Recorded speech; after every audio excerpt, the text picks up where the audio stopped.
On va donc rentrer en plein dans l'expérience en allant rencontrer l'une de ces top ambassadrices-là. Nous sommes avec Diane aujourd'hui, qui est l'une des meilleures ambassadrices sur la plateforme.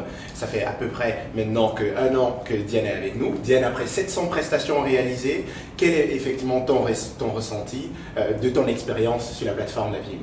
Déjà, avec Napimi, j'ai été moi-même très surprise d'abord dès le départ parce que le nombre de clientes s'est enchaîné. Oui.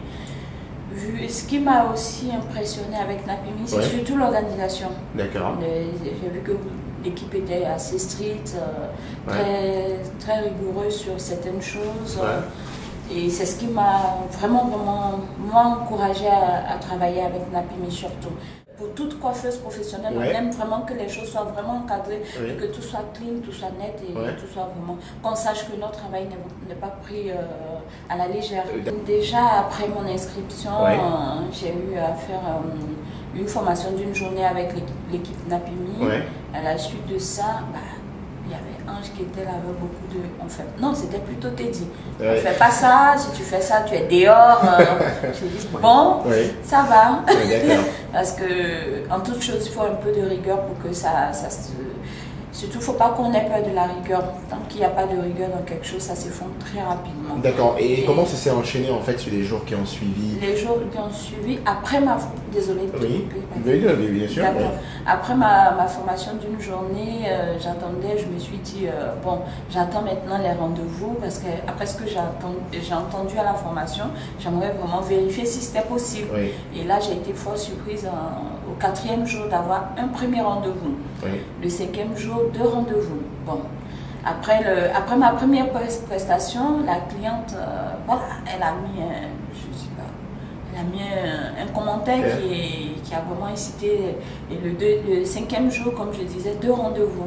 Et c'est parti ainsi de suite. Et voilà. Ok. Et aujourd'hui, 700 prestations, c'est quand même énorme. Mais comment on fait en fait pour avoir autant de clients sur la plateforme? Comment on fait surtout pour pouvoir les gérer sur la plateforme? Comment on fait en fait pour pouvoir arriver à ce niveau de prestation? Parce qu'en un an, c'est quand même incroyable.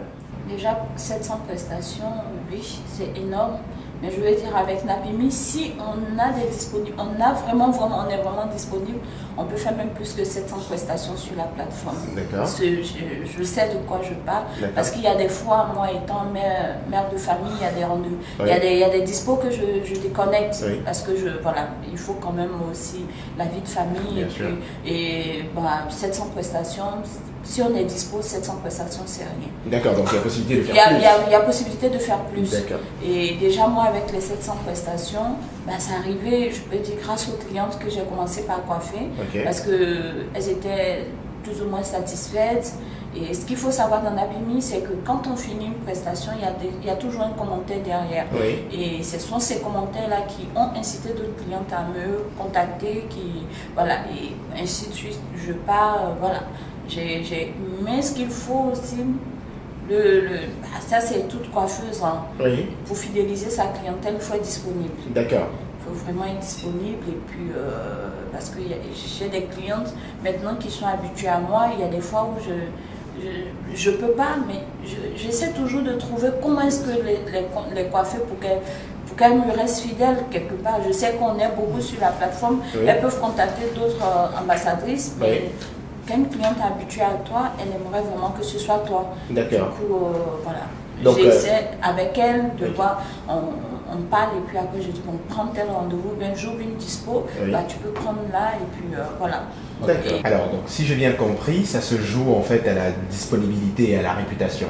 Mais effectivement, 700 prestations, comme on le redit là depuis tout à l'heure et tout, c'est sur un an, c'est énorme. Mais quels seraient en fait, toi, les conseils que toi tu donnerais à de nouvelles ambassadrices, en fait, finalement, Diane, pour qu'elles puissent effectivement avoir cette expérience-là, pour qu'elles puissent effectivement arriver à ce niveau-là et finalement être...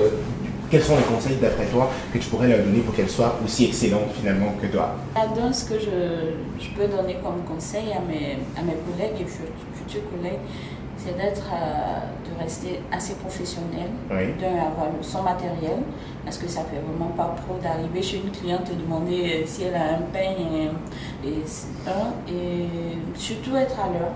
Et les problèmes de transport, ça peut arriver, mais prévenir la cliente, comme on nous le dit à la formation, et dans rester professionnel, il y a beaucoup, ça englobe beaucoup de choses. Oui. Arriver chez une cliente, tant qu'elle ne tape pas la discussion, rester, voilà, attendre qu'elle commence à parler avant d'eux. C'est pas à nous de partir poser des questions à la cliente, ça va sa vie, ça fait que déjà je suis passée derrière des collègues, voilà. Donc rester assez professionnel et de deux, quand on ne sait pas faire quelque chose, ne pas le prendre. Ouais. Sur Napuni, on a la chance d'avoir le choix de choisir ce qu'on veut faire ou pas. Oui. Soyez professionnel, ponctuel surtout, ayez votre matériel et puis appelez la plateforme, ils sont à votre écoute.